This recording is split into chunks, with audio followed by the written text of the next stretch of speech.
So I saw Hadestown today.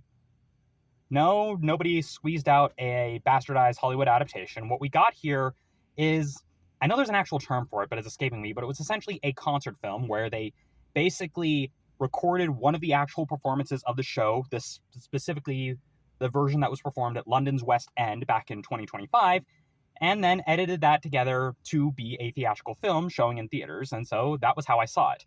To that end, my usual seizure warning, there weren't really any sequences that gave me concern.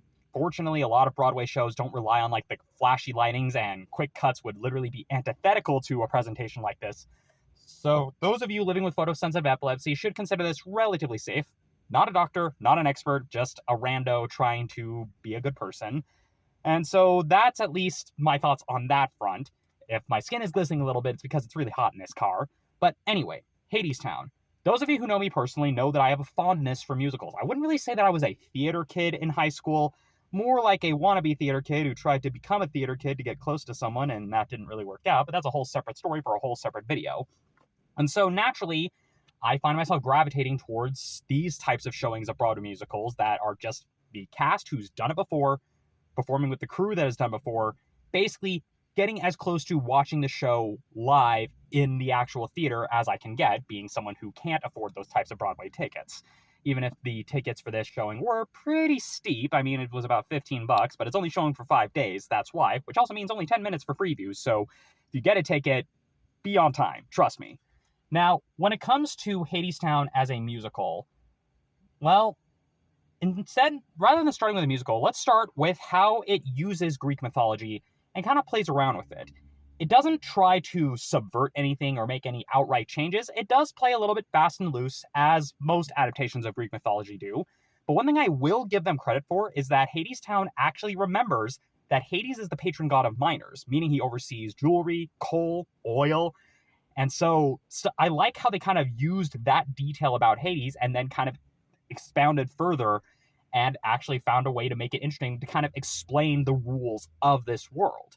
And I also like how they kind of use the aesthetic of coal and oil and electricity, of industrialization, to kind of create that juxtaposition where you've got Hades, the ruler of the underworld, being this force of industrialization contrasted against Persephone, who in the world of the story is more or less the goddess of spring and summer. They, again, play fast and loose, so those of you who are like hardcore mythology nerds will probably be like, oh, but isn't that Demeter's job? Yeah, but suspend your disbelief. The show doesn't have time to explain who all the Greek gods were, so it only gives you the important ones to this story.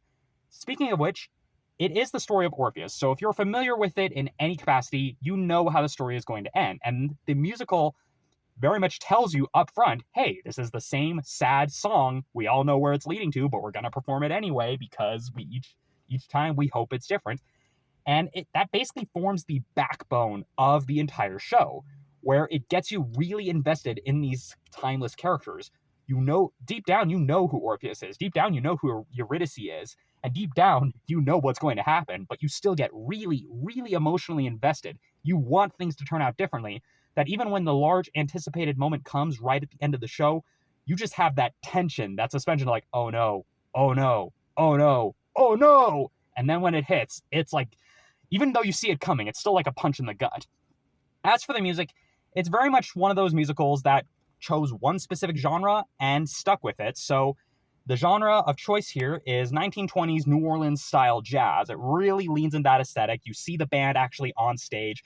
Hell, even during one of Persephone's numbers, she even names out the people who are actually on the different instruments, which was a nice touch. I imagine that's probably very cool to see when you're seeing a local production and getting to hear who is actually performing locally.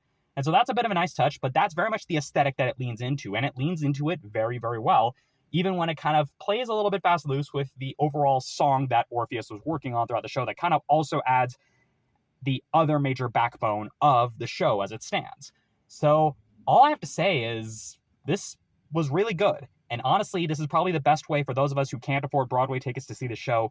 So if you have any interest in any capacity, it's only in theaters for 5 days. Do yourself a favor, go see it. Yes, the tickets are $15, but it is worth it. This is one of the few times where I can emphatically say, yes, it is worth it. Go see it in theaters while it is in theaters, because I don't know if they're going to extend the run. I highly doubt they're going to. Yes, it's a premium showing, but this is one of those times where I feel it's warranted. So yeah, those are my thoughts on Hadestown. It is really, really hot in this car, so I am sweating like a pig. So if you excuse me, I need to go find somewhere to cool off. But until then, I will see you all next time.